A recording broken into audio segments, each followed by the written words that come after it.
Hey, Eric. Hey, Chris. Hey, what's happening? Well, today I wrote 1,300 words about Super Saiyans.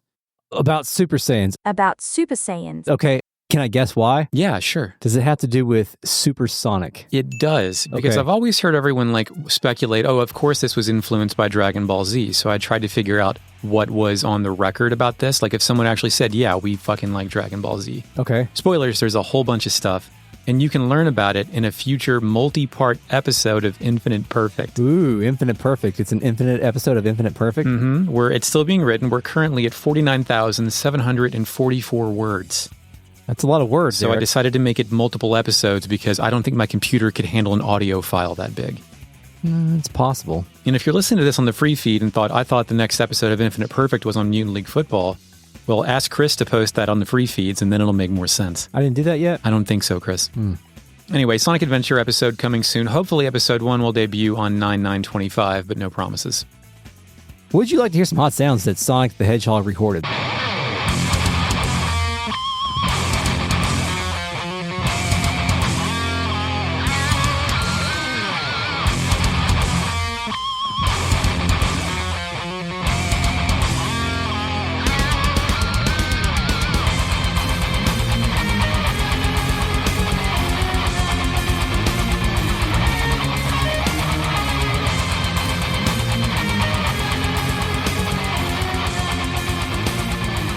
Welcome to Retrograde Media Conference, a podcast where we discuss classic JRPGs chapter by chapter, beat by beat. This is Season 7, Episode 49 of our coverage of Lunar. That's how you say it. My name is Chris, and I'm also joined by Eric. Hi. That's how I say it, Chris. Good. We're also joined by the Real Meta Collective of Daring Disciples who are watching us record this podcast live at patreon.com/retroam.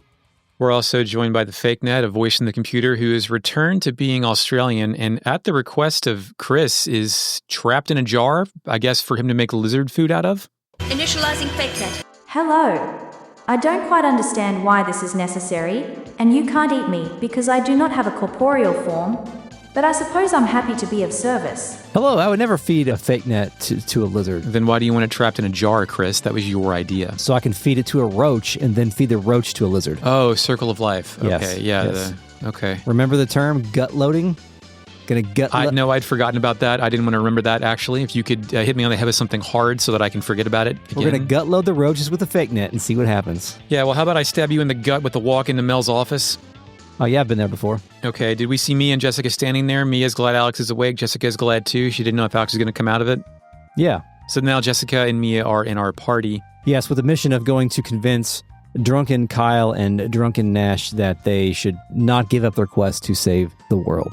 And Broken Blade is supposed to still be playing. However, that played almost the entire previous episode. So we're going to play some lesser used Lunar soundtrack songs. Like Okay. remember the island where we fought the fake Dragon Master or something? That had a really good bouncy theme. We've never been back to do that. Oh, that was pretty nice. What was that guy's name? Zod?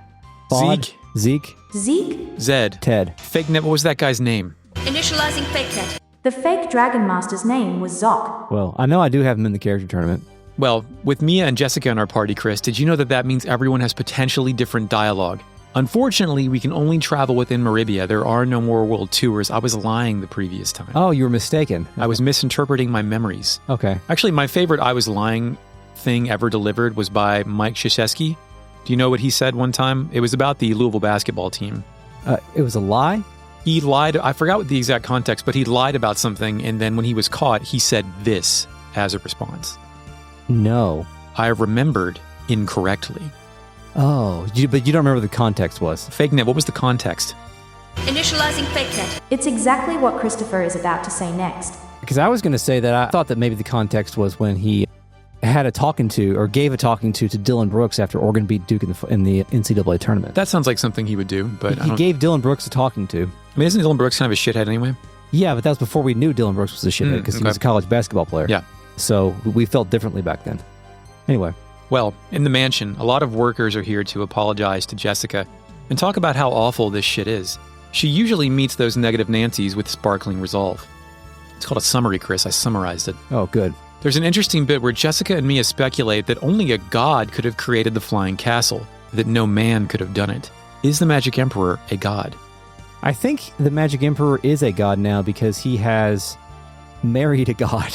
If you marry a god, are you a god? What is the legal age for marriage? Well, I think. Well, I mean, where? On Lunar?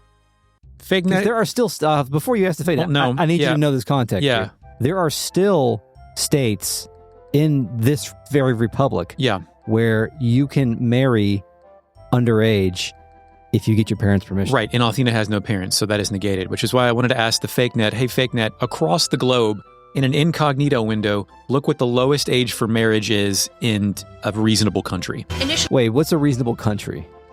One not ruled by a religious theocracy? What is a reasonable country? Fake net, what is a reasonable country? Initializing fake net. A reasonable country is subjective and depends on individual priorities, but generally refers to a country that offers a good quality of life, affordability, and aligns with personal values, such as banning anime. Okay, I think Fignet's going to say like... I didn't want to be like fucking like Sealand, the Principality of Sealand, or like fucking stuff like that is like an unrecognized... There's a lot of places where you can be married very young. It was why I was... I'm sure you know all about that, Chris. I wouldn't know anything about such things. You can keep your hobbies to yourself. But I think my point I'm trying to make here is that is Luna as Althena 15 years old, or once Luna becomes the Althena body, in the Althena whatever... The body, yeah. Okay, the body is 15 years old. But...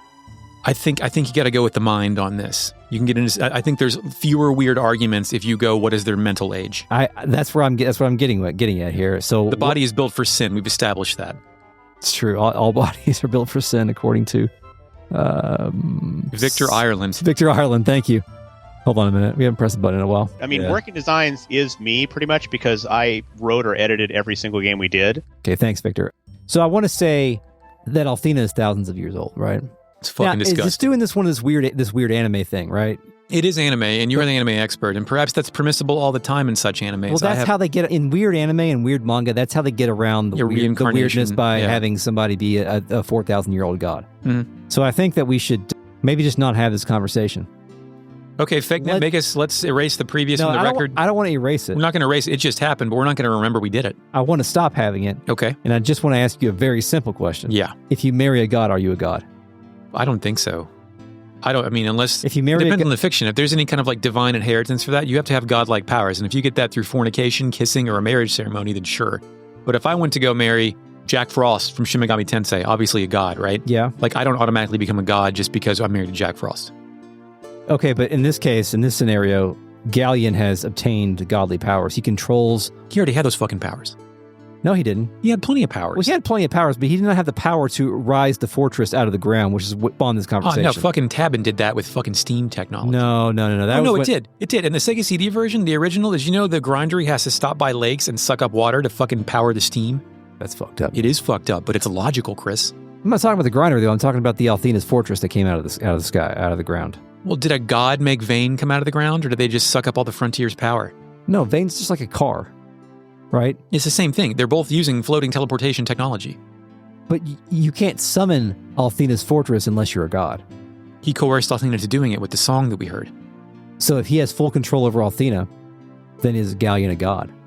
The control has to be absolute and cannot be severed, which we're about to do when we claim victory in this game in a few short episodes, hours, or whatever it's going to be. Okay, I got it. So he's a poser. He's not a god. No. Because Althena/Luna has a treasure that cannot be stolen. That's correct. Okay, thank you. Uh-huh. Carry on. I went to talk to the drill sergeant. Mm-hmm. Jessica, you of all people should understand how stupid it would be to fight the goddess Althena. Jessica tells him, I definitely understand that Althena would never take part in this evil. This is all Ghaleon's fault. God can't be evil, Chris. Everybody knows that. Yeah. Seriously, Mia and Jessica have a new reply to every single person. If I write this down, will Chris kill me? A lot of people doubt their faith in Althena, but Mia and Jessica constantly tell them that Ghaleon must be making Althena do this evil shit. So there you go. Ghaleon has no powers. He's making Althena do this stuff. He has power over a god, but he himself is not a god. So he has like soft power, basically. I think so, He has political power over God. Yeah. Duke Leto. Talk to the lead cook. Jessica references the time she set the kitchen on fire. And why is that interesting, Chris? Because she's a tomboy fuck-up girl? She is a tomboy fuck-up girl, but we saw that scene in Silver Star Harmony. Oh, we did, didn't we? Mm-hmm. So they brought Found an to life. actual reference and brought in, like, back inserted it. I guess You ever do the back insertion? okay, Chris. Not an anime. The angry headmaid. She asked Alex where the hell Althena's sword is, and I wondered that as well. Mia and Jessica tell her it was lost during Dine's last adventure. She says, if you don't have Althena's sword, you're just going to take another pounding, aren't you? Lots of poundings being taken. Meribia in the city. NPCs. Yeah. The Zelda Beastman lady speculates that Jessica used to play with the boys more than the girls when she was a kid. Jessica asks her to please not discuss her childhood. So you're sure that this isn't dialogue that we got before? Well, I Control-F that and found nothing, but I Okay, suppose good. it's possible. I'm sure I trust that you apply due diligence to this process. Thank you, Eric. Continue. You want to go to the Seagull Tavern? Jessica tells one of the bunny ladies that when she's done, the only place Ghaleon's going to live is 6 feet underground. The ground beneath her feet laid out low, nothing to go, nowhere away to meet. What does that mean? Well, I added most of that, but it was a Sneaker Pimp song. Oh, okay, It was got the it. Sneaker Pimp song. Okay. I avoided Nash and Kyle for now, instead going to Ramish's shop where I found nothing new. No. I know at the top right house, where the young beastman and the young human couple, the interracial marriage. Yes.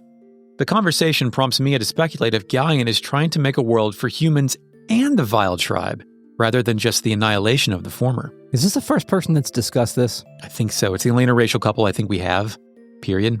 But in terms of discussing making peace with the Vile tribe, or is everyone else is just bloodthirsty? I mean, Ghaleon did just roll in and shoot down an entire fucking city, but this is what Mia thinks Ghaleon's true objective might be, inspired by the conversation with the interracial couple. So the grindery rolling in like it did created some post 9/11 bloodlust. Yeah, my freedom fries. Yeah, or just like we need to go kill a country. Right. Yeah. Multiple of them. Yes. Not the right ones.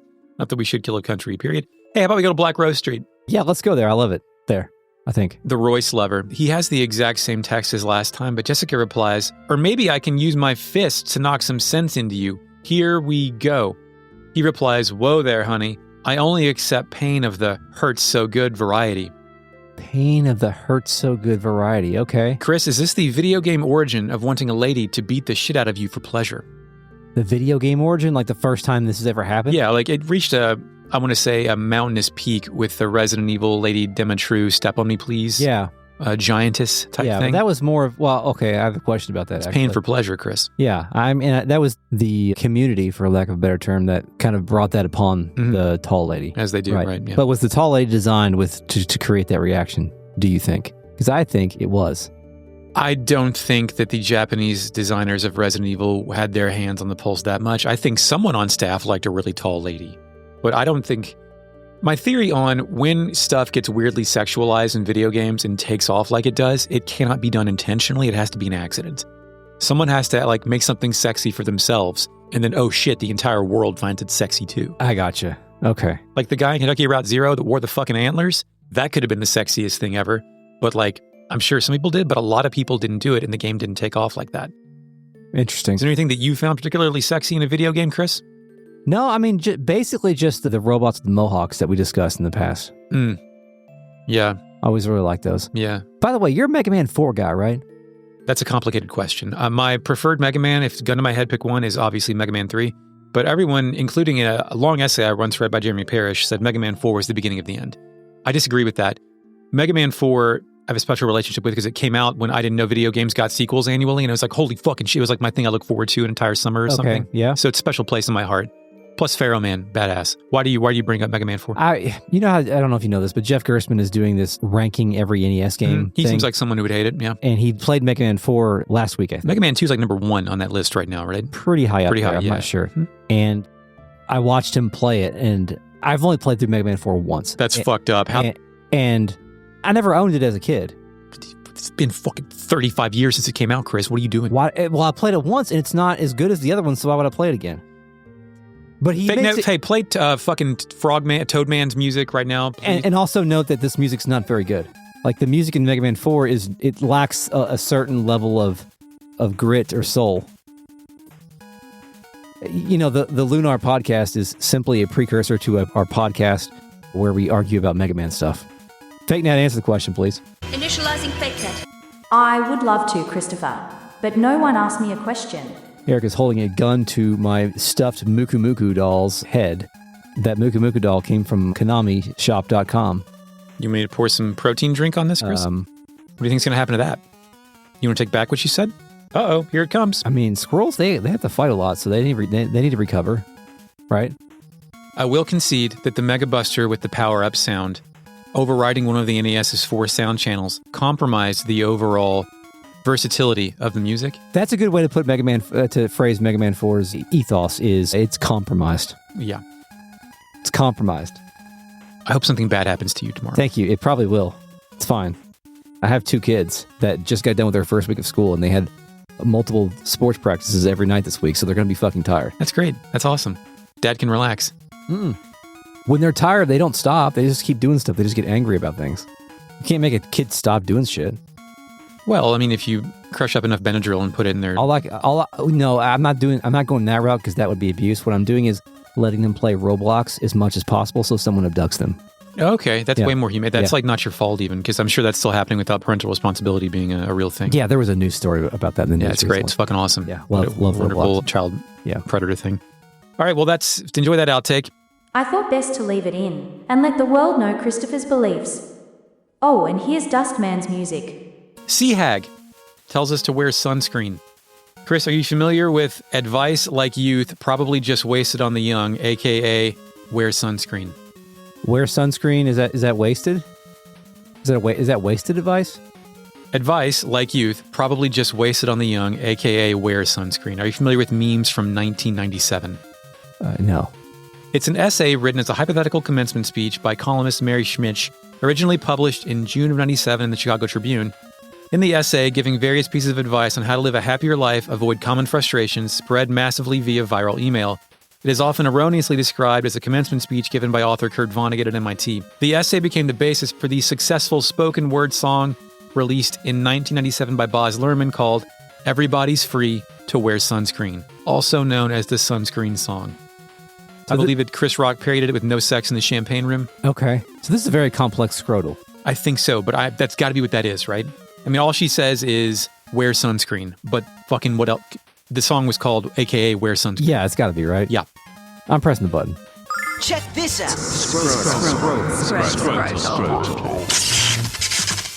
I would like to call your attention to the podcast board here. That is scrotal number 69. The weed number. The NPC who talks about magicians losing their magic power, Mia speculates that Althena's fortress is, quote, like a sponge, slowly absorbing the magic of our world. Just like Vane, Chris, absorbed the magic of the frontier. Is that what happened? That's my speculation. Okay. So it's like how we're burning the fossil fuels and to go to Kroger Yes. to send the world to oblivion. Mm-hmm. We're setting ancient kelp on fire so I can go get a yoo-hoo. Are yoo-hoos high in protein?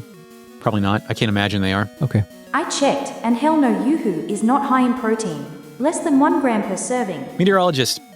Same dialogue, but Jessica yells at him instead of Null, and she says, I could predict the weather better than you by casting my bra to the wind. Bra to the wind? Bra to the wind. Like a weather vane type thing, maybe? Like it catches the boob part and I don't know, man. That's what she said. Okay. You want to talk to Lemia? Yeah. Lemia says, I don't think that all of Ghaleon's ideas are bad. Mia can't believe this shit. She says, Mother. But Lemia continues, don't misunderstand, Mia. I'm not saying what Ghaleon has done is right. Indeed, Ghaleon has caused so many people to suffer while pursuing his twisted dream. He doesn't realize that nothing can justify what he has done. He won't understand that his subjects will obey him out of fear instead of respect. You must stop him, Mia, before he can harm anyone else. Mia promises she will. Lemia goes on to recall an anecdote. I remember an adventure where we were racing to save a village from an invasion of monsters. During our journey along the coast, Dine saw a puppy drowning in the sea. Ghaleon argued that any delay might cost the villagers their lives and kept going. But Dine didn't hesitate. He leapt into the water and swam out to the struggling dog. The puppy was saved, and so were the people of the village. Mia, Ghaleon's feelings were logical. To him, saving a village full of people was more important than saving the life of an animal.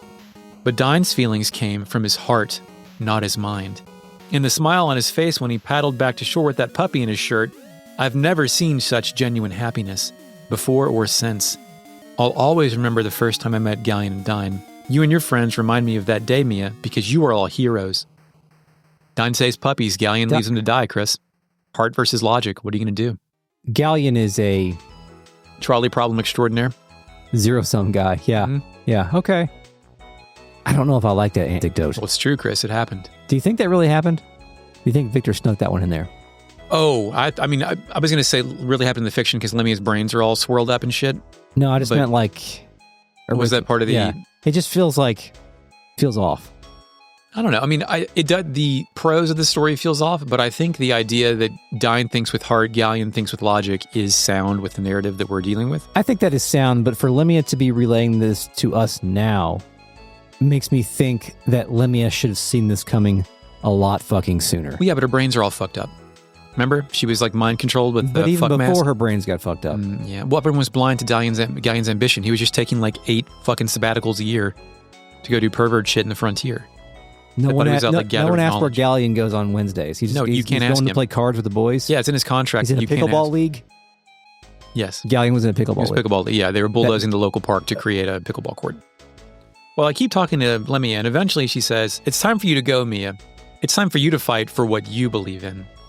Holy smokes. You want to get off the story? You want to go to the Seagull Tavern with the girls and pick up the boys? I would love to. Can we play the bar music now? Yeah, the bar music plays. Mega Man 4 music has ceased playing. My God. Everyone's thinking that it's beautiful and wonderful and perfect. Can I talk to Nash first? Yeah. Yeah, he tells Mia that he's sorry, but he doesn't think that he can fight anymore. He's afraid of what Ghaleon will do to him. What do you think Ghaleon will do to Nash? I would say probably just for like... Any of the fucking shit we talked about in Vagrant Story? Oh, anything in the Iron Maiden? The Iron Maiden torture chamber? He'll put in the breast ripper? Yeah, whatever one like rips your balls off and puts them in your mom's mouth. The whirling toaster? Whirligig. Whirligig? Whirligig. Is that one of them? Yes. Mia says Nash, and then Nash interrupts and says, "Go ahead and laugh at me, Mia. I know I'm a coward. I know I've let you down again." Mia, however, says she's not going to laugh at Nash. She is here to thank him for fighting as hard as he did. How many strikes does Nash get? Is this like strike 6? It's at least 3, right? It's got to be 3. It's helping Ghaleon twice, fighting us in a fucking chicken outfit. Yeah. Like, and that zapping the airship, blowing up one of them. Yeah. And zapping the airship and perhaps even fighting in the chicken outfit should count as like 2 strikes at least. Each totally. One. Yeah, I mean, he is the most redeemed JRPG main party member of any game I can think of. So far, yeah. It's almost a bit at this point. Nash says, what? He gives her the sweat portrait, too. She says, "I can't force you to fight, Nash. Not when I'm just as afraid of Ghaleon as you are." Nash drops dots. Mia tells Nash, "You made me feel strong. Nash, you made me feel confident in myself like no one else could." Is that even true?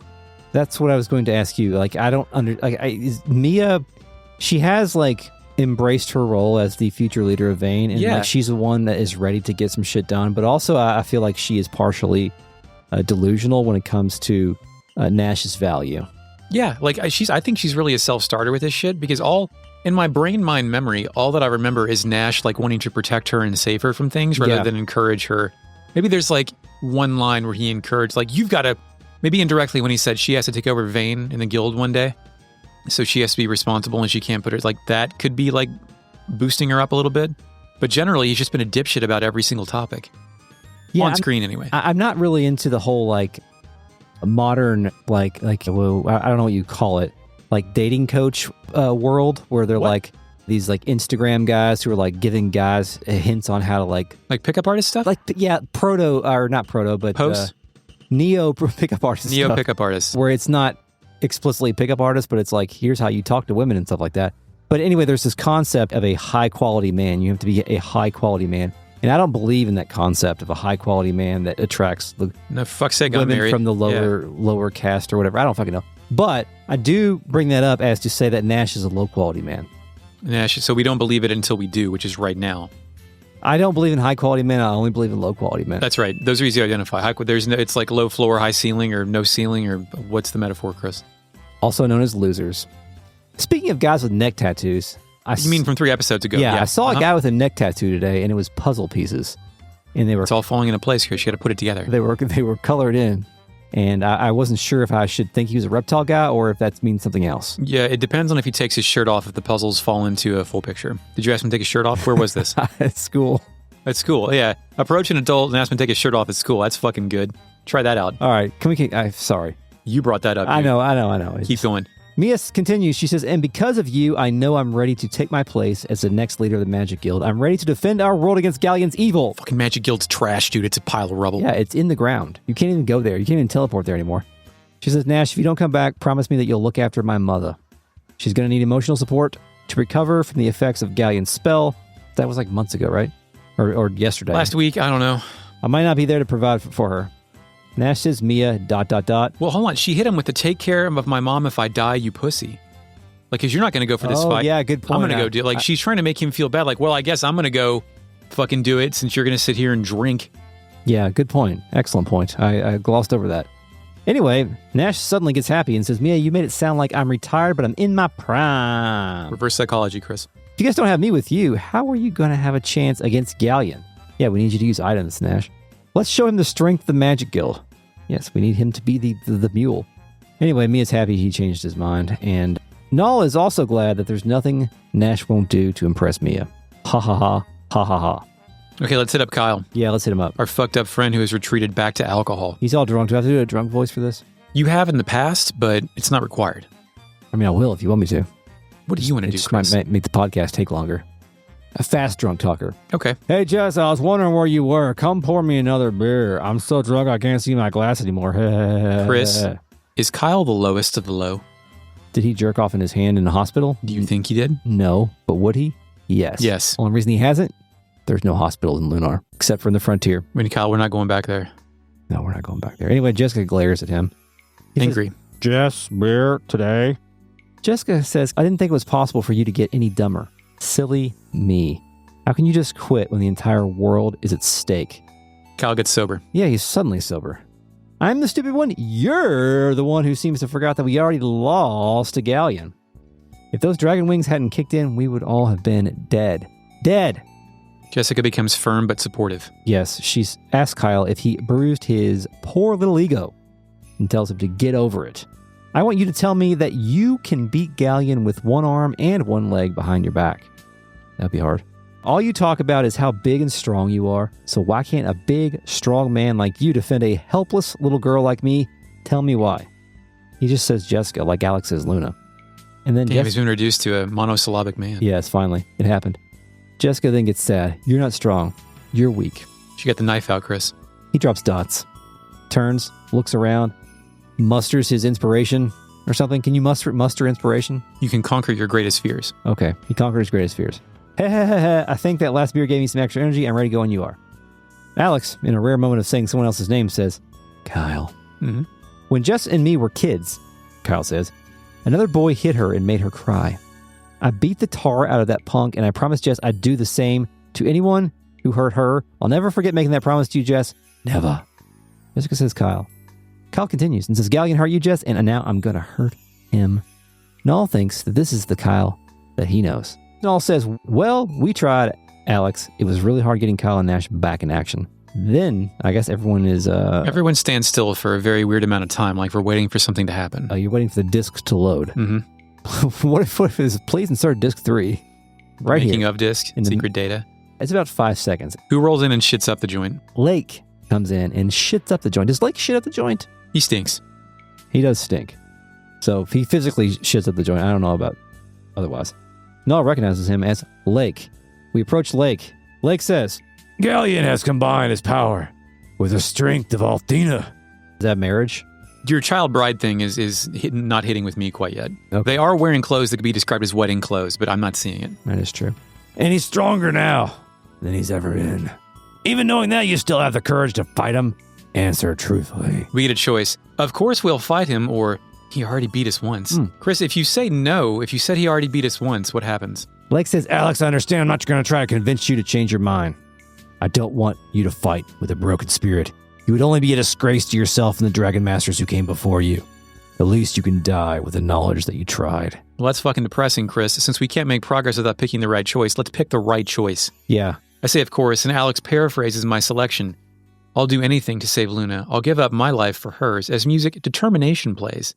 Laike offers caution. The time may come when you have to keep the promise, but let's pray you don't. I'll wait here for you, Alex. Come back when you're ready, and I'll show you the way. Null asks Laike, the way to what, old man? Laike answers cryptically. Patience, Null.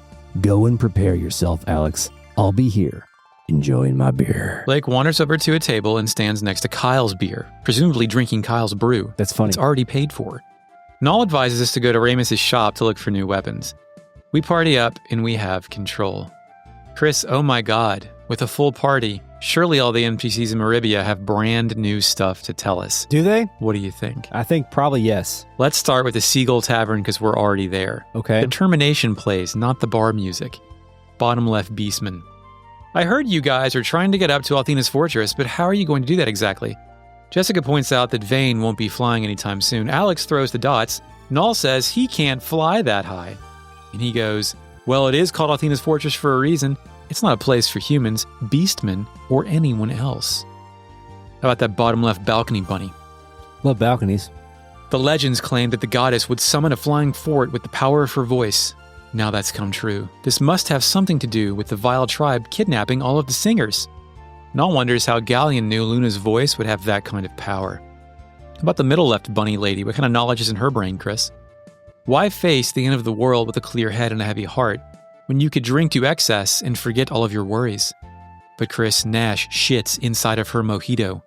He says forgetting about your problems won't bring you any closer to solving them, miss. God, even Kyle, the newly sober Kyle, gets in on it. I understand the temptation to get wasted honeycomb, but the next drink I'm going to have is when we toast the passing of Ghaleon. Top right guy drinking alone at the table? Yeah. He says, I know you mean well, but you're a bunch of children, and the Magic Emperor is an omnipotent man. Omnipotent, eh? Mm-hmm. I do love that NPCs are still like, hey man, you're all kids. Yeah. You're children. You were born yesterday. Null retorts, yuck. The last thing we want to talk about is whether or not Ghaleon shoots blanks, pal. We'll fight as many times as it takes to win. Chris, it's an impotent, omnipotent joke. Oh, I get it now. Thank you for pointing that out. Yeah. Is that a good joke? I don't think it's very good. I think Null confusing omnipotent with impotent is not the worst. And also I enjoy the term shooting blanks. I do enjoy the term shooting blanks as well. Like, this is like, we should have had a semen joke count in this game too. Because that's like at least 5.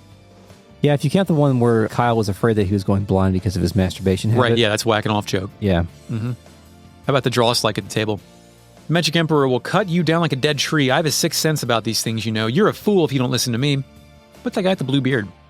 Hick, man, you all aren't going to make it to Althena's fortress. Which one are you going to choose anyway? Null tells this bonehead there's only one fortress. Talk to the bartender. He says the dark age of the Magic Emperor is almost upon us. So why not get insanely knackered while you wait? Did he say knackered? He said knackered. Is that a word? Can you get knackered? The fake net used it in the previous episode when it was British. Really? I think it means really tired or intoxicated. Okay. Because I've never heard that before. Let's get knackered, Eric. Let's get knackered, Chris. Yes. Sounds like you're just going to eat a lot of crackers and get tired. You ever do that? I do eat a lot of crackers, but usually don't get tired afterward. The talented singer. If Luna is really Althena, there's no way she would be helping the Magic Emperor destroy the world she made. The shitty singer behind, the keeper in the back room, you want to talk to her? Yeah. Fantastic. I'm practicing Super Trooper. I hear it's Magic Emperor's favorite song. Chris, who sang Super Trooper? I'm not familiar. Troop is spelled troop, like T-R-O-U-P-E-R. Yeah, I'm not sure. ABBA. Oh, yeah. Who? Can I scroll that one? We have many ABBA scrotals already. The ABBA scrot has been tugged enough times. Okay. I don't know why I didn't guess ABBA. I mean, come on. Meribia, the full town, full party before the endgame. NPCs, the passed out drunkman. Yeah, what's he got to say? Hick? Still has the line about sake from earlier, but now Kyle tells him it's Ghaleon-flavored sake up there. So bitter that no one can stand it. Oh, that's a pretty sick burn. Ghaleon is a pretty bitter guy. Oh, I think so, yeah. His skin's got to taste like paint. I did not mean physically, but yes, also true. You know what? Kyle and Nash respond to a lot of stuff, but it's all generically encouraging hype replies, so let's just get to the essentials. Okay. Like the green vest guy in front of Ramus's shop. He's heard that, in addition to London and France, you can see Luna's underpants now. Well, okay, under thong, if you want to split hairs. There's a... France? He said France. I see... In addition to London, it's like I see London, I see France, I see ladies. I think that's part of like a racist joke about seeing through the wall. Why is it racist? Because the last person in the joke, I believe, is Chinese, and I don't remember the joke. Yeah, I could be confusing with a separate joke about escaping prison with a Chinese person. and Chinese ball at 3rd grade. I don't know. Yeah. Yeah. What do you? Are you quivering with that? Yes. All right. Yes. Check this out. 70. Let's go in some houses. Yeah. The middle right house, the old man. I'm not going to bother copying this shit down, but Jessica calls Kyle a jerky boy in her replies. A jerky boy. Chris, give me any memory you have of the jerky boys. There was a commercial for the Jerky Boys on MTV a lot. That's all you got? Yep. Okay. I don't think I've really ever watched the Jerky Boys. Well, you listened to it. It was CD. It was a CD. Multiple CDs. Okay, I thought it was a show. It probably was at some point. It was also a very terrible movie where they had really no concept of a movie. Maybe that's what I'm thinking of. I was trying to think, like, when I imagine my favorite Jerky Boys thing, the one I got the biggest kick out of is when they did one of the voices was of a very old Jewish person, which is probably why part of this stuff doesn't hold up very much nowadays. But he called into a emergency room with, he held a firecracker for too long and blew up his fingers off. And the sketch isn't that good, but he always ends with like saying, I can see it in my head. Let me wrap this up and I'll see you soon with my nub. Boy, oh boy, I really did it good this time. Okay, let me wrap this up and I'll see you with my nub. Okay. Right. And that just was very funny to me when I was 10. Okay. The nub being the hand with no fingers on it after he blew it up. The whole concept of prank calls is something that I think that you could explain to somebody who is much younger and just destroy their mind. Well, I don't think so, because it's like prank bro videos are all over. Like, it's been like the jackassification of media and hype is now worldwide. Well, that is true when it comes to like doing pranks on the street and stuff like that. Yeah, but you mean telephone calls specifically? But yeah, telephone calls specifically had to have some level of creativity. Oh yeah, for sure. You have to be a skilled improvisational artist. Or have the Arnold soundboard. Stop it! Stop doing this. That was also a fun era. Those are some pretty good ones. Yeah. Well, you want to go to Black Rose Street? Yeah. Of course you do. Black Rose Street. Let's talk to the blue-robed Royce fan. Kyle tells him that his gut doesn't make him sound like a good candidate for Royce. He yells at Kyle, telling him hunks should stick together. Then he says, you don't think there's a chance the Magic Emperor will need a bikini inspector, do you? Oh, bikini inspector, the best job. Bikini inspector? I mean, I think that's like teenage boy giggling. I'm not necessarily quivering. But it doesn't necessarily mean that you have to be quivering. I just feel like it's It's not honoring the original text of the Roy. I don't know. I don't know how I feel about this. Anyway, go ahead. Me. Yeah, you're looking at my laptop. The guy in the bottom left corner screws up the if life gives you lemons thing, saying we should throw them away. Kyle yells at him and then deploys the slur, you dumb Merbia refugee. He then reminds us about famous people dying in threes and tells us we'll all die at once. The famous people dying in threes thing's been around for a while, hasn't it? Yeah, it's just a neat series of coincidences, Chris. Yes, it happened again recently. It happens all the time. Because, you know why? Because people die all the fucking time. Thank you. Good job. Wizard in the middle house tells us Ghaleon's weak spot is athlete's foot. That's supposed to be funny? I think so. Did you laugh? I didn't laugh. Nope, it's on record. Chris didn't laugh. Next, I went to Mel's mansion. Oh, you want to keep going? Go for it, man. Yeah, what happens in there? I'm going to keep going. Let's do it. Master Mel, we spoke with him, and Kyle says, I know I'm not good enough for your daughter, Mel, as you reminded me more than once, but I promise to devote my life to protecting her and helping her however I can. You forgot to mention Master Mel is still a rock. Oh, yeah, good point. He is still stoned Mel, yes. Besides, Jess, you're the only person I enjoy arguing with. Heh. Most everyone else is the same thing, but Kyle offered a few replies, most of which were bickering with Jessica. One was lewd when Kyle said he preferred to stand behind her instead of in front of her. That means he likes her booty. That's right. Her booty. To grab onto that. Yes, he likes to look at her butt, I guess. He's one of those guys. I guess I can just go to the docks if you want. Yeah, what's up at the docks? I headed over to the docks. Yeah. It was a great time. And that guy in the bottom left corner, I don't pay attention to what happens in the world of man. I prefer to focus on the world of nature. You said that the entire game, Chris. Shit, fuck. Wow. All right, that's all. Let's go talk to Laike at the Seagull Tavern. Well, but it came true because he said that the entire game, and he does not focus on the world of man. He just keeps focusing on the stuff out there. Oh, wow. When you really think about it, it makes sense. Yeah. He's the truest of all NPCs. That's right. He does not react to current events. Okay, I'm going to go talk to Laike at the Seagull Tavern. Yeah, I guess so. Well, Laike talks first. Are you ready, Alex? We get a choice. Yes or not yet. I think I'm going to say yes. I said yes to the dress. Then follow me. Null wonders where we're going. And Laike says some cryptically cool shit. Oh, this is my favorite thing to do in RPGs. Say cryptically cool shit? No, go back to where it all started. Mm-hmm. Got to do that. It's not a whole pillar, but it is a thing. Pillar theory denied. He says, the place where it all began, Alex. The place where you took the first step on your quest. The place where you've been jerking off the whole time. Nope, Chris is bringing it back. And the white dragon is going to take us there. No, can't believe this shit. But then he starts glowing with unique sound effects. Laike doesn't tell us this is a reality, but he does say, let's go. We teleport out. That's the dragon wings that just teleported us. Mm-hmm. Right. But except for Null was glowing. Is he holding the dragon wings? I guess think so. He's Yeah, got a he's pretty big our sack. information sackman. We go to Burg, Dine's monument. Music determination continues. Null hasn't been here since the beginning of the game, which that's not true for me. But he wonders where we are. But then he realizes it. He can't believe this shit. He wonders, what's going on, old man? Laike displays conspicuous dots. Laike then shuffles around, then looks out over the edge of the world, and he continues. Perhaps I should have told you this sooner.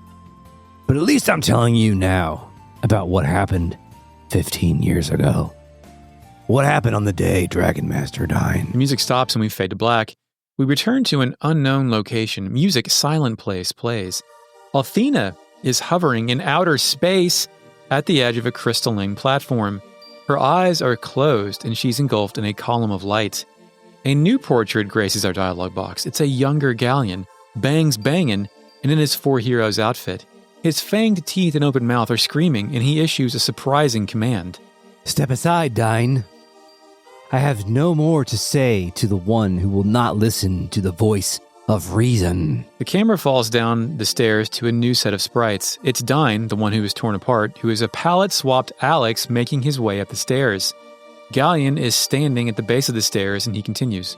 However, perhaps it is not too late to return Althena to some semblance of sanity. I like your fast Ghaleon, your non-contemplative Ghaleon. Yes. Don't you understand?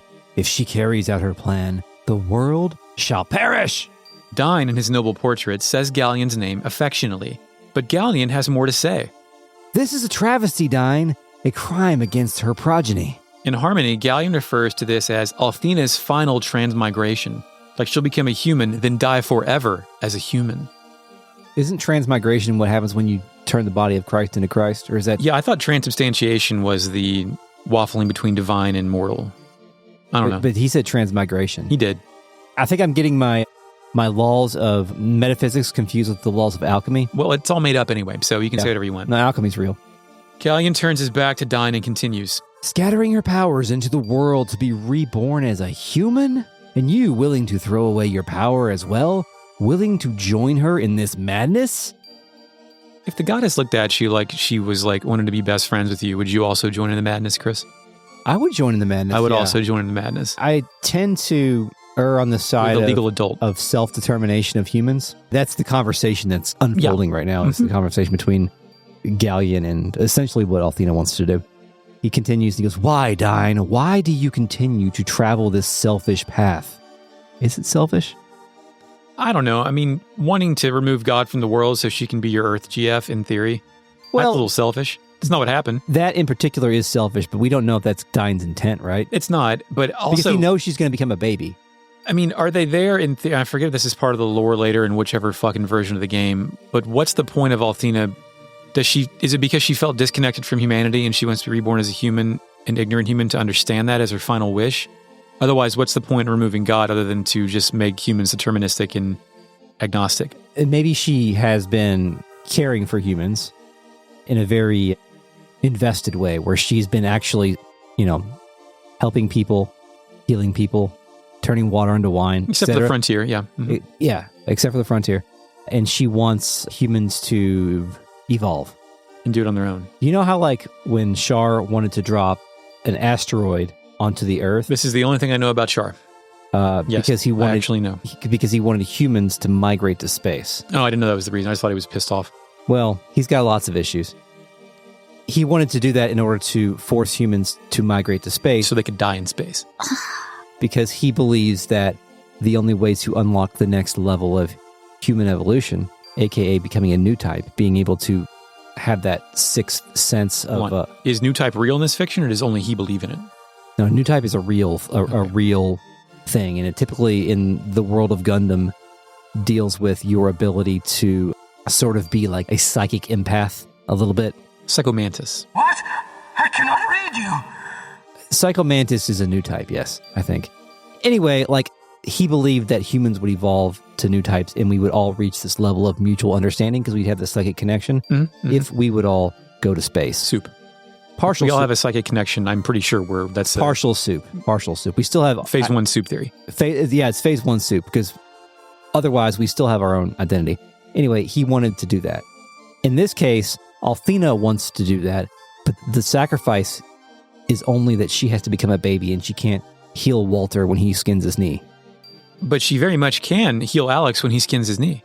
She has magical healing power. Well, then there's no zero sum then. Then she just, like, her decision is better. And you're right, there's no hospitals. There's just Althena statues. There's still godly power around. Maybe eventually that power is going to tap out. But it seems her point is she wants humans to self-determine and evolve. All right. I think that's what she's getting at. And maybe we'll see if that holds true once we start to see some more of this the scene play out.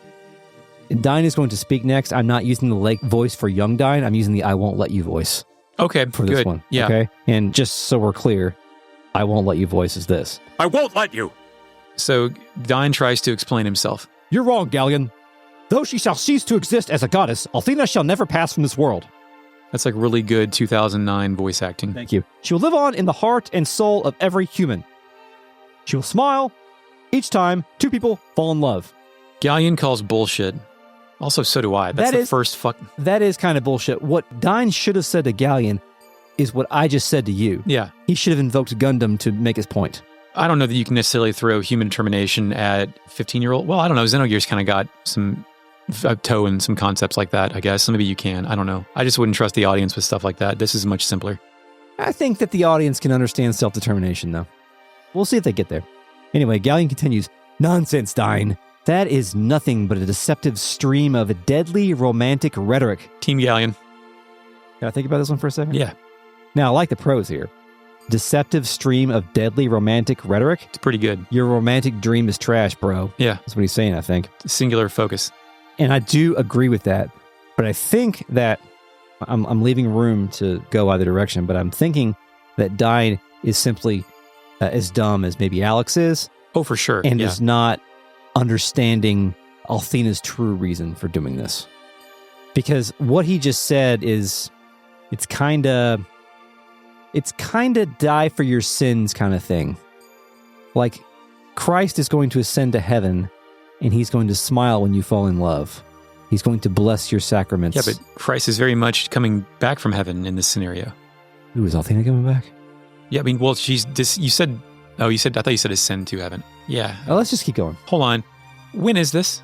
This isn't the Four Heroes adventure. This is, as we speculated last episode, a different adventure that Ghaleon and Dine were on, because Mel and Lemia aren't here, and the Four Heroes conquered something else, because someone like Lemia or Mel told us that all this shit happened when Dine and Ghaleon were off adventuring separately. Am I remembering that correctly? I think you are remembering that correctly, and we don't happen to find the goddess out there? I don't think they happen to find the goddess. Because like the Eiffel thing, which isn't real, but that was a four-hero adventure. The Dragon Master, his job is to protect Althena. Yeah, but I thought that was like a metaphor. Like he's supposed to be protecting her like the Pope protects the Christianity. You know what I mean? And like the Pope doesn't actually meet God with a sword. No, the Dragon Master is not merely a prayer warrior. Mm-hmm. I think he literally is her soldier. Okay, cool. Thus implying that he has some sort of relationship with her. Whether that be servant and master or BFGF. I don't know. Why not all of it? Okay, he continues. This world needs the power of Althena. She is all that holds order from chaos. She's the only one who can... Citation needed. Yeah, she's the only one who can make the goblins live on the bad part of the moon. I want to say that might be a human thing to everyone. Probably God loves all. As Dine turns his back, like a free will thing, like we're going to use our magic powers to make life worse for other people. Yeah. As Dine turns his back and makes his way up the stairs, Ghaleon cries, Dine, turn back. Anime cutscene. Oh, gosh. We turn sepia and open on the sashed legs of the goddess Althena. I can't tell if she's wearing a bodysuit or pants or if we're looking at bare ass skin, but the camera rises up her body and stops on her face. Eyes closed in the light column and totally blissed out. The plur is strong. Is this where she lives? It's where she is. It's where she recharges? Hair blowing upward like Goku from One Piece, she awaits Dyne at the top of the stairs. Dyne moseys up and meets her in a wide shot. Althena opens her eyes, lowers her head, and acknowledges Dyne. Dyne remains firm, smooth as hell. The camera switches back and forth between shots of Dyne and Althena's eyes. But then Althena's eyes expand and then narrow, then fill with water as she starts to lose control.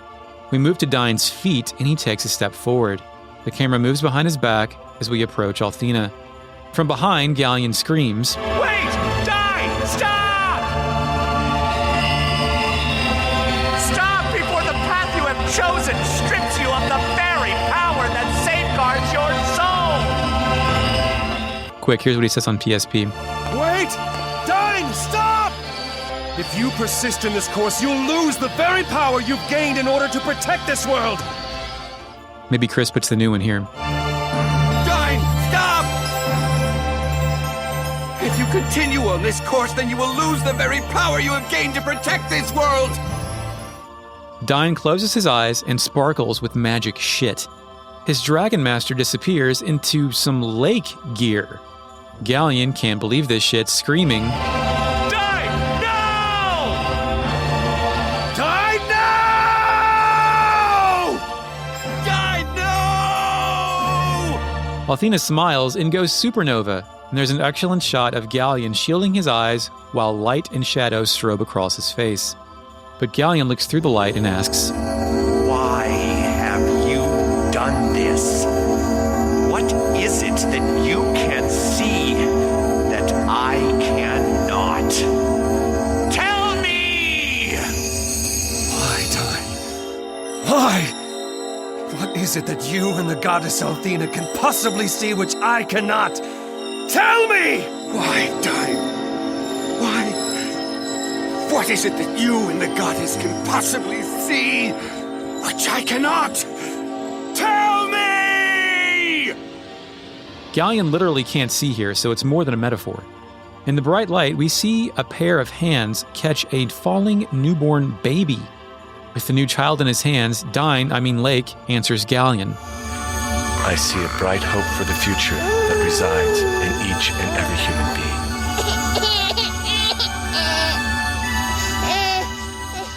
Hope. Hope that gives all people the strength to build a future full of love and joy. Hope. Hope that gives people the strength to build a future, one that's full of love and joy. The kid cries as Ghaleon stands alone in defeat, fist clenched and shaking with rage. Ghaleon ends the scene by saying, I see only despair, despair, despair, despair, despair, despair.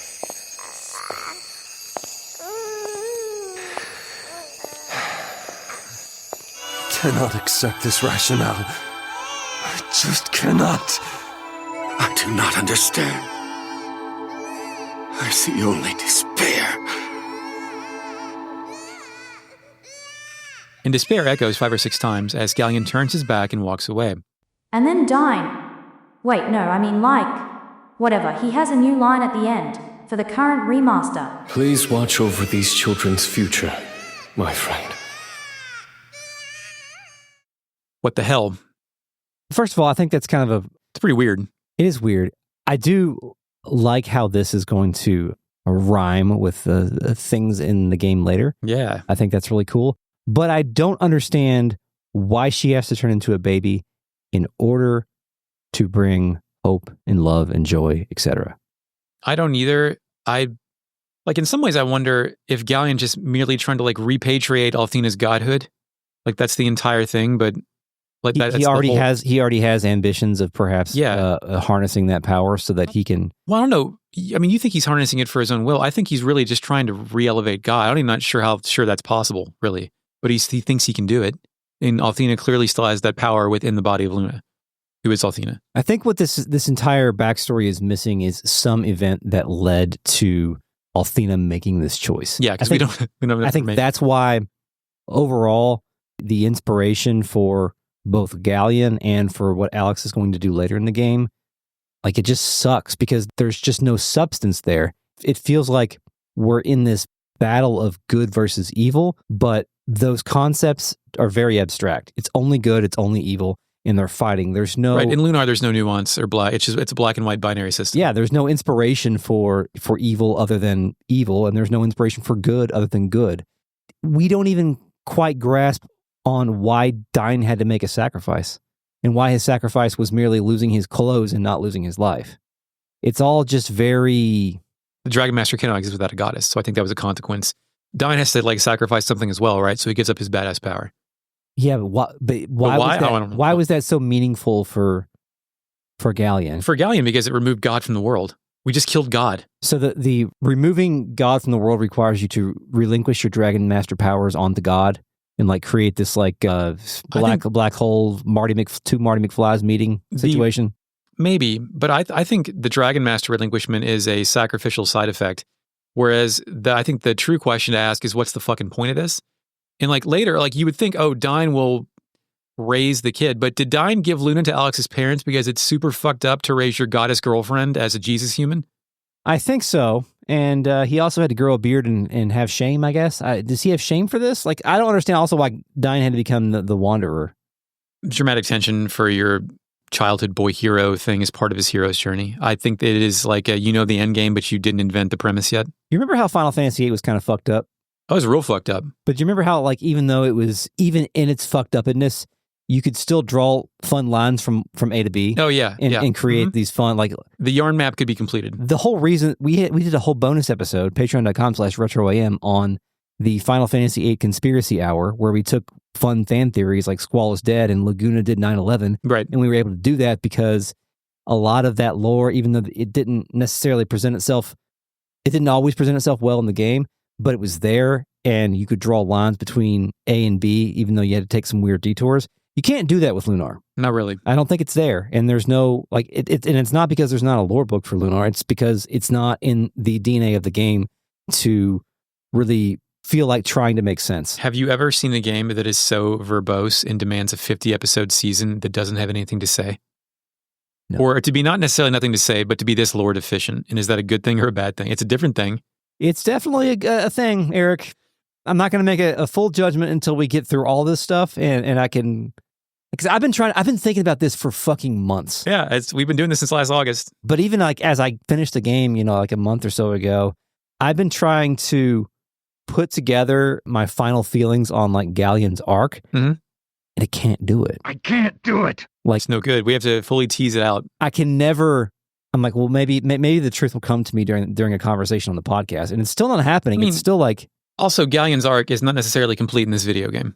That is true, and I think this game has always been held on a pedestal because it has, quote unquote, like a lot of heart. A lot of heart and a lot of spicy dialogue in a time when that didn't exist. But does it? Does it have a heart? I think it has a heart. I think it absolutely, I think it has joyful characters and joyful characterization that people latch on to more than an overt plot, which is an okay thing to happen in an RPG, assuming one of those things is successful. Now, I'm not saying that this game shouldn't exist or anything like that, but I'm just saying that... Great box set. It came at a perfect time. Oh, yeah, for sure. Because if this game would have come... Post 9/11? No way. Is that when it all happened? Is that when joy was extracted from RPGs and Grimdark took over for the next early aughts? Maybe so. Anyway, I'm ready to continue for now. Final Fantasy X was post 9/11, and that was a depressing as fuck game. Yeah.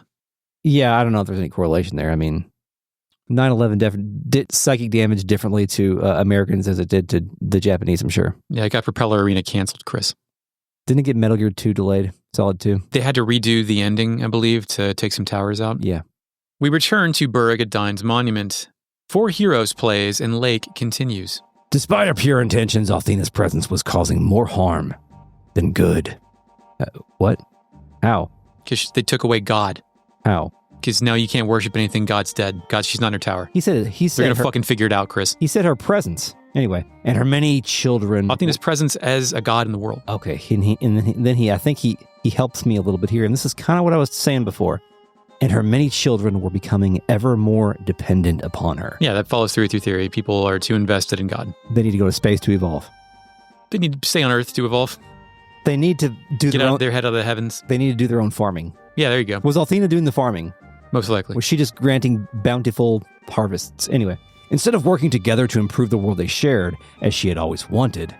And they jealously competed for Althena's attention, bickering to receive her blessings. So it's like when the people get in line to go speak with the king. Except the king's the Pope. No, the king. I mean, I read it more as like a reality TV show for the whole world to try and be more religious than your neighbor. Like, oh, we have 3 shrines of Althena in our house. You only have 2 in your little fucked up hovel, you poor person. Yeah, and they were power ranking on like who should get the most crops this year because Althena would send her most blessings to the most devout. So maybe her final gift was the healing statues. Yeah. Like, this is all I'm giving you. Everything else, off. You got to figure the fucking shit out yourself. Free healthcare. I'm giving you free healthcare. Everything else, you're on your goddamn own. Althena relinquished her power, placing the fate of her children in their own hands. And she assumed the form of a human being to live in the world she created. Okay, that actually helps me out a little bit to make her live in the world she created with ignorance to see if it worked or if it didn't. Yeah, good point. Okay, so that makes me feel a little bit better about it. Like, I'm going to shit in this bed. I'm also going to sleep in it. Same. Alex, dumb boy, says, "You mean Luna?" Yes, Lake says. Nall wonders how this old man would know something like that, and Nall calls Lake a liar. Who are you, old man? Tell us. Maybe he'll tell us in the next episode of Retrograde Amnesia. But first, the Real Net. Initializing Real Net. The dude says, "Damn, heading out to Flaming Lips and Modest Mouse." I bought 2 Modest Mouse albums, and then they went away for like 10 years, and then I think they released a new one somewhat recently. I think my wife went to go see Modest Mouse recently. Jesus. I bet she was the oldest person there. I don't know. Probably not. Johnny Marr was like in the group for a little bit. That's when I was into them. Brokenica wants that squirrels need protein. Hence all the nuts. Squirrels love protein. It's true. Should have dumped it. Neat says that knackered is a real term. Yeah. Perhaps British. Neat says when Pang Tong and Lubu met in battle, Chris fell asleep with Cheetos in his pants. Yeah. Sort of. Oh, that's an implication I don't want to think about. Helmel says, to be fair, Shar also wanted to destroy the Earth Federation, which was not by any means a force for good. Yeah, one of the coolest things that Gundam did was in its sequel series, Zeta Gundam, the force that won the Earth Federation is just a bunch of fascists in the second series. It's a good twist. It's great. Gotta watch Gundam sometime, Eric. He never will. He won't let himself feel the power of the science. Omnigear says, do we know why Althena banished the Vile Tribe? Well, perhaps we don't, but perhaps maybe when people were bickering over blessings, she got the wires crossed, and instead of giving bountiful harvest to the farmers of Burg, she gave moon dust to goblins. I don't know. She turned people... The best read I can get on that is the whole Frontier Vile Tribe Goblin thing happened at an accelerated pace after Althena returned free will to people, or whatever. They instantly segregated themselves and put their lessers out on the fucking frontier. That's a good point, actually. That would have been a good story, right? How many times they got mutated by radiation out on the fucking other side of the moon. That would have been a good story. Broken Egg wants us the dragon still existing suggests there could have been a dragon master at any point during the 15 years, right? Yeah? I mean, there's at any point... Special boy eyes. Yeah, but no one... I mean, that stuff fell to myths and legend pretty quickly. You know what would fix all of this is if a year in Lunar time was like 2 years in our time or something. That would fix a lot of the age problems and a lot of the time compression problems. Yeah, good point. Well, RealNet, thank you for joining us tonight. We'll see you in the next episode of Retrograde Amnesia. This episode was recorded on August 15, 2025. Thank you, Mark, for the intro music. Joke's on you. I didn't even play that. I asked AI to do it in a prompt, even though there weren't AI tools yet. Think about it, the government. You can find us on Bluesky and YouTube at Retrograde Amnesia or on the internet at retroam.com. And of course, you can support this podcast at patreon.com/retroam and get bonus episodes, miniseries, live recording sessions, and access to the Real Net. Until next time, Eric. Yes, we will kill Ramus. I won't let you.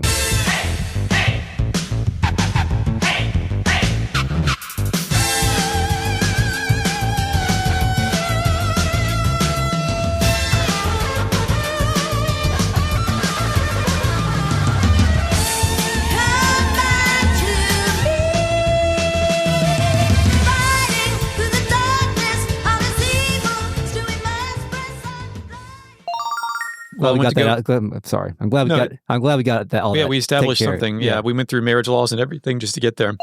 Well, I said that we're not doing it. Oh, sorry. Was there more to that? There was, but it's okay. Do you want to keep what are we? Let's go back and do yours again because I told him no. I told him no. What are the choices? Actually, again? let's do no first because that dead ends, obviously. Yeah. One was lewd when Kyle said her preferred. One was lewd when Kyle said her preferred to stand behind her instead in front of her. He probably typo. One. This is a travesty, Dine. A crime against her progeny. Progeny. What's progeny? Is this something I just made up?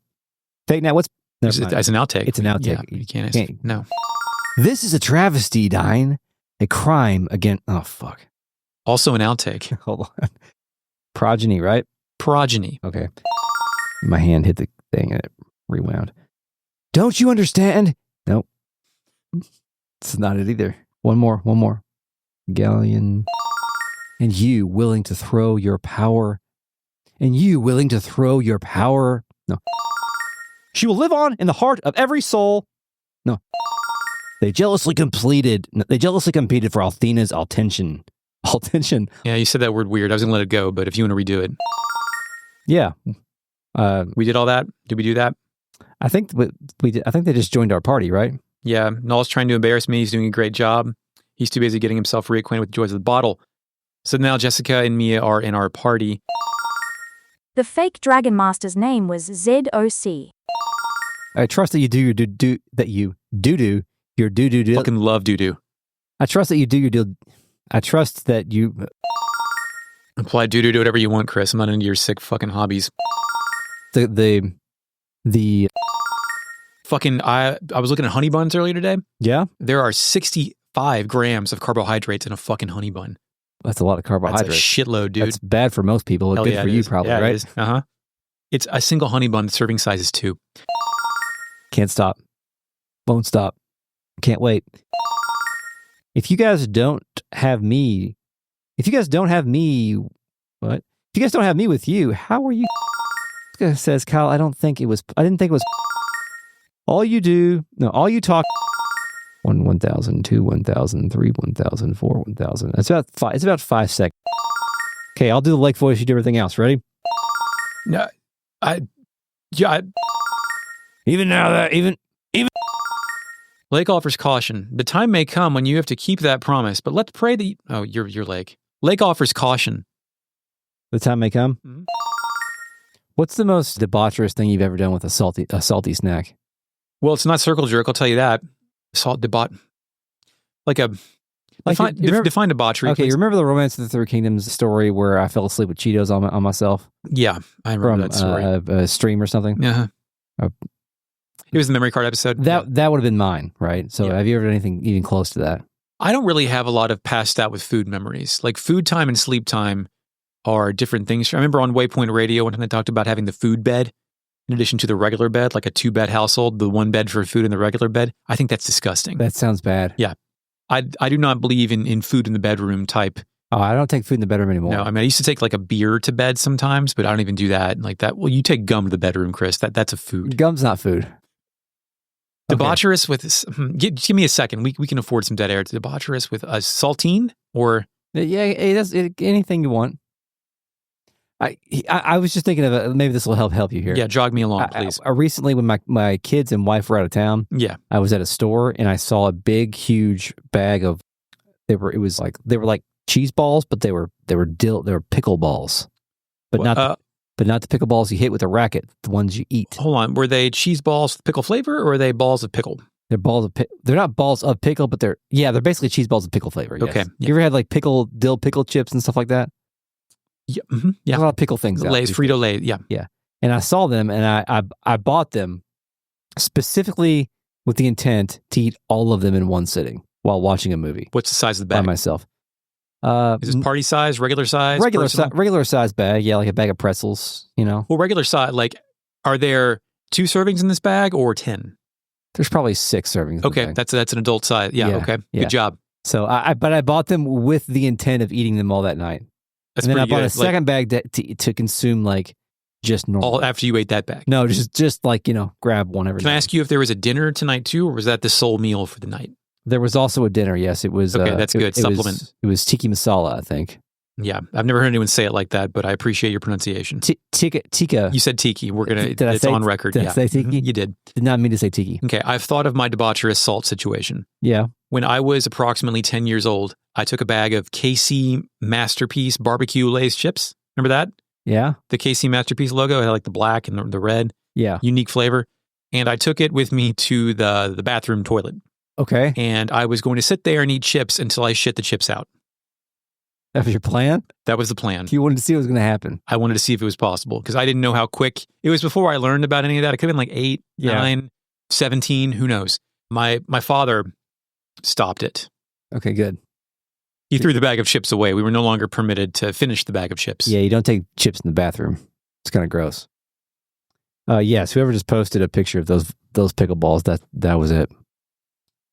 And you ate the whole bag, right? Yeah. That was the plan and you did it? I did, yeah. Okay. Yeah. Okay, I don't know whose is worse, to be honest with you. Okay. I mean, clearly the Romance of the Three Kingdoms is the worst, but... No, that's the... I mean, of today's activities. Where are we at? Knackered, that's right. I have no idea. The talented singer. If Luna is really... Yeah. Of course you do. You're reading this one. Here you go. Okay, thanks. It's only like 4 people. Appreciate that. Oops. Let's talk to the blue-robed... Cal yells at him and then deploys a slur. You dumb myriad refugee. Oh, Kyle yells at him and then deploys the slur. Determination of humans. Yeah. You should watch Devs. For the most part? Yeah. Devs, like developers? It's an Alex Garland Hulu show on determinism. Is wonderful. Go ahead. Oh, good. Nick Offerman stars in it. To protect the elf. Okay, he continues. Oh. This role needs the power? Did we already do that? Yeah, I got it. And then Dine, Jelisakski Lake. Whatever, he has a new line at the end, for the current remaster. And then Dine, Jelisakski Lake. Whatever, he has a new line at the end, for the current remaster. And then Dine. I mean, Weserman Lake. Whatever, he has a new line at the end, for the current remaster. And then Dine. I mean, Selstuck Lake. Whatever, he has a new line. And then Dine. I mean, Lion Yingis, whatever, he has a new line at the end. Well, there's no dragon there's no, a goddess to protect without a dragon, Are we going to stop here or finish? How much is left in this conversation? Burg, Dine's Monument. I have a bunch of cutscene. I have a bunch of dialogue, another anime cutscene, more Burg, more world map. More Burg. Shit. World map? No world map. Okay. We can go up to the next anime cutscene, right? Or we can stop here, whatever. Okay, I think we should. That's a good... He's about to explain the cutscene, though, a little bit, right? So why don't we let Lake debrief the cutscene? Okay. And then when there's a natural point to... Hello, RealNet. Nice to see you again. Thank you for joining us this evening. We will speak with you shortly. Please hold. So I can't leave the jar until you take the lid off. So I'll just wait patiently until next week, I suppose. Time down!